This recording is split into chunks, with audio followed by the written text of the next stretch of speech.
Welcome to my chaotic kitchen. It may not look chaotic in this small little frame, but there's like food prep going on everywhere, and my youngest is giving me anxiety. He's pulling everything from every single room. Anyway, so I'm gonna try to do this quickly because I actually really like this recipe. It's super easy to do, and my goal this year is to not buy any bread products from the store and make them all at home. So making the bread is easy. It's the other things like tortillas and buns and rolls and those kind of things. So today I'm going to show you a King Arthur's recipe on how to make buns. So this is not a sourdough recipe. I've done both. I like both. I don't know. I think they're both good. I can't say that one is better than the other. I personally prefer sourdough just because of the fermentation process of it. The gluten's more broken down than like in a yeast recipe, but for this purpose, it works really well. All right, so you're gonna have your mixing bowl. If you don't have a stand mixer,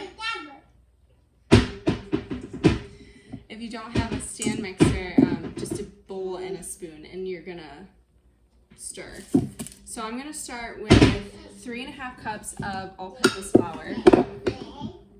And then we're gonna add about 3/4 to a cup of water. Then we're gonna add 2 tablespoons of butter at room temperature.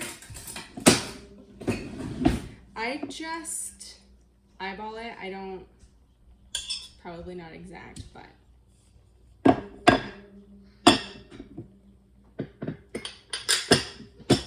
An egg. We're gonna add about 1/4 cup of granulated sugar. I don't like putting a ton of sugar in these recipes, so I usually cut the sugar by like half-ish. Add 1¼ teaspoon of salt. And then the grand finale, we need 2 tablespoons of yeast. No, I'm just kidding. It's not 2 tablespoons. Well, I guess you could do 2 tablespoons. I'm sure it's not going to hurt it. A tablespoon of instant yeast. And then we're going to mix. So I'm just going to put this on my stand mixer and then mix it and knead it up. While that is mixing, a quick tip if you are struggling with your dough a little bit. If your dough is really sticky, like I said, add a little bit more flour. Like I said, chaotic kitchen. If your dough is sticky, add a little bit more flour. If your dough is like crumbly, add a little bit more water. If it seems like dry and crumbly, add water. Okay, now that your dough is mixed and you have your dough ball, you are going to let it sit for 1 to 2 hours or until it's doubled in size.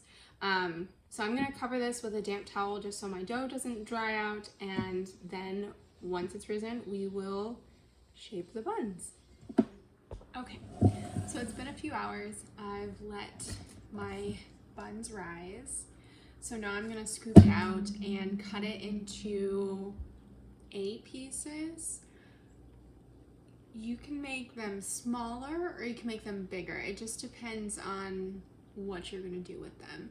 You can make minis or just regular size. I go with 8. I feel like that is a pretty decent size for a bun. We're eating hamburgers, so I don't wanna make them too small. If you're eating sliders, you could probably get like 16 or something, just if you're looking for something small. So yeah, I cut them, so this is what I do. There are recipes out there that tell you like a certain gram, like weight.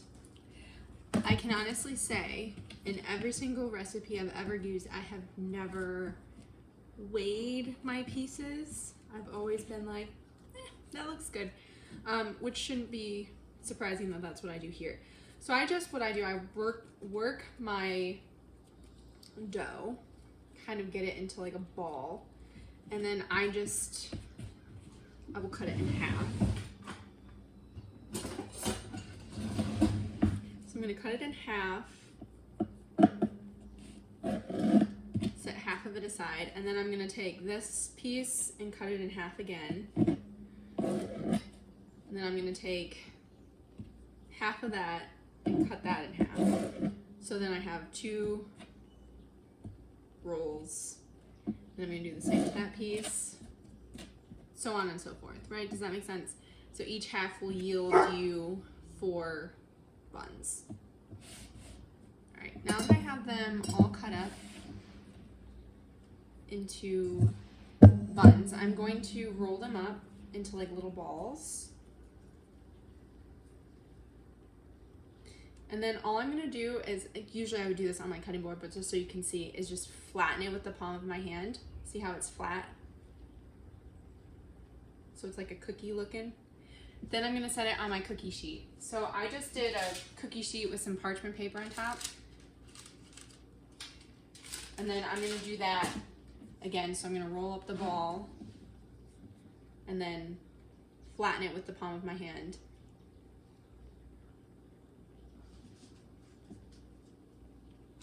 I have them all rolled out and put on my cookie sheet. I'm going to get my towel a little damp. So your towel doesn't have to be very wet. Just, I like to get it a little damp because it keeps my dough more moist. I don't want it to dry out. So I'm gonna let this sit, cover and sit for another half an hour to an hour, just depending on what your time allows. Definitely let it some time to sit and to rise before you bake. So I'll see you in about an hour. Okay, so it's been an hour. These have been rising, so they're a little puffy. I've already preheated my oven to 375, but before I put them in there, I melted a little bit of butter, and I'm gonna brush each of the buns with a little bit of butter. And as an optional step, you can add like sesame seeds and stuff, but when I was little, my dad used to take me to Burger King, and they have the sesame seeded buns, and I'm telling you right now, that is the worst thing you can do to a bun, is add seeds to it. But if that is your prerogative and that's your thing, go for it. Not, absolutely not my thing, but I do like some butter. So we're buttering them up, and then these will go in the oven, like I said, at 375 for about 15 to 20 minutes. About when they get nice and golden on the top, that's when you're gonna wanna pull them out. And then they will be yummy and delicious to eat. Okay, so I just pulled these out of the oven and they look so good. And they smell really good too. So I'm gonna lose them all. But yeah, it's really that simple. Now I'm just gonna let them cool for a little bit, and then they will be good to go for burgers tonight. Simple, easy way to make your own buns so you're not buying them from the store.